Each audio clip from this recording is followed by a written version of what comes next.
ربہ فاکرمہ ونعمہ فیقول ربی اکرمن۔ انسان کا معاملہ یہ ہے کہ جب اس کا رب اسے آزماتا ہے، اسے عزت دیتا ہے، نعمتیں دیتا ہے، تو وہ کہتا میرے رب نے مجھے عزت دی۔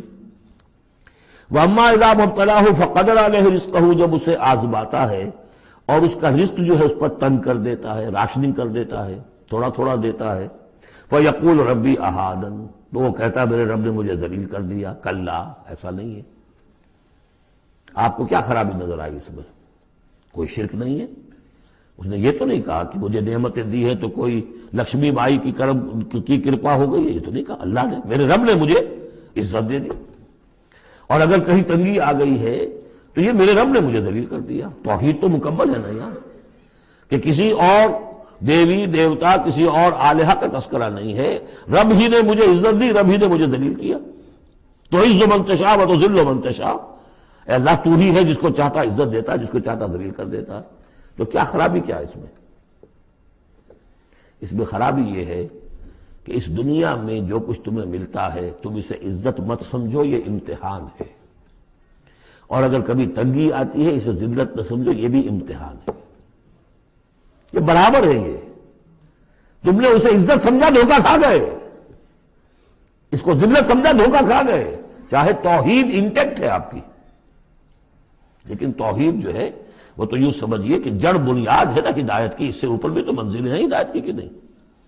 یہ امتحان ہے۔ ایک لفظ جو کامن ہے، اذا مبتلاہ ربہ فاکرمہ، جب اسے ابتلا میں ڈالا اور ابتلا میں عزت دی۔ دیکھیں اب کرتا کیا ہے، صبر کر، یہ شکر کرتا ہے، اپنی جو بھی ہم نے اس کو نعمتیں دی ہیں وہ حقداروں کو ان کے حق ادا کرتا ہے کہ نہیں کرتا ہے؟ یہ عزت نہیں ہے۔ عزت تو تب ہوگی جب تم اس امتحان میں پورے اترو گے۔ ذالک یوم التغابن، وہ تو قیامت میں پتہ چلے گا کہ کس کے لیے عزت تھی، کس کے لیے نہیں۔ کسی کو تنگی دی ہے تو یہ ذلت نہیں ہے، دیکھنا ہے صبر کرتا ہے کہ نہیں کرتا۔ کہیں یہ بالکل مستر ہو کر اور اپنی عزت نفس جو ہے ہتھیلی پر رکھ کر لوگوں کے سامنے مانگنے کے لیے تو نہیں نکل جاتا، پتہ چل گیا نا۔ تو یہ امتحان ہے۔ تو پہلا درجہ سمجھیے کہ چاہے فراوانی ہو، عیش ہو، آرام ہو، دولت ہو، یہ بھی امتحان، تکلیف ہے، رنج ہے، محنت ہے، مشقت ہے، اسرت ہے، تو یہ بھی امتحان، دونوں برابر ہو گئے۔ اب بھی ہدایت اس سے اوپر بھی ہے ایک۔ ہمارے دل میں یہ چور رہے گا پہلا امتحان آسان ہے دوسرا مشکل ہے، نہیں، حقیقت اس کے برعکس ہے۔ پہلا مشکل ہے، یہ دولت میں رہ کر بھول جانے کا آپ کے اندر زیادہ امکان ہے۔ میں حدیث آپ کو سنائی تھی، ما قل و کفا خیر مما کثر و الہا، اگر زیادتی ہوگی، دولت ہوگی، تم اللہ کو بھول جاؤ گے تو زیادہ سخت نقصان یہ ہے، زیادہ بڑا امتحان یہ ہے۔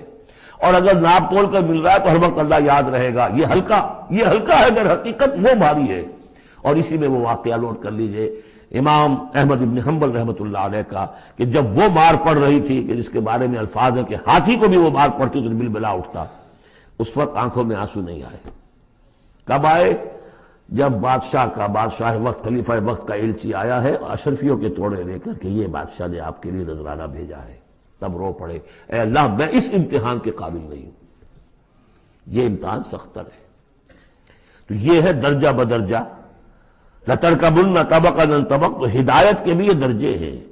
پہلا درجہ تو یہ ہے کہ جو بھی ہے اللہ کی طرف سے ہے، تنگی ہے تو اللہ کی طرف سے، اور فراوانی ہے تو اللہ، یہ توحید تو پوری ہو گئی آپ کی، اللہ کی طرف سے۔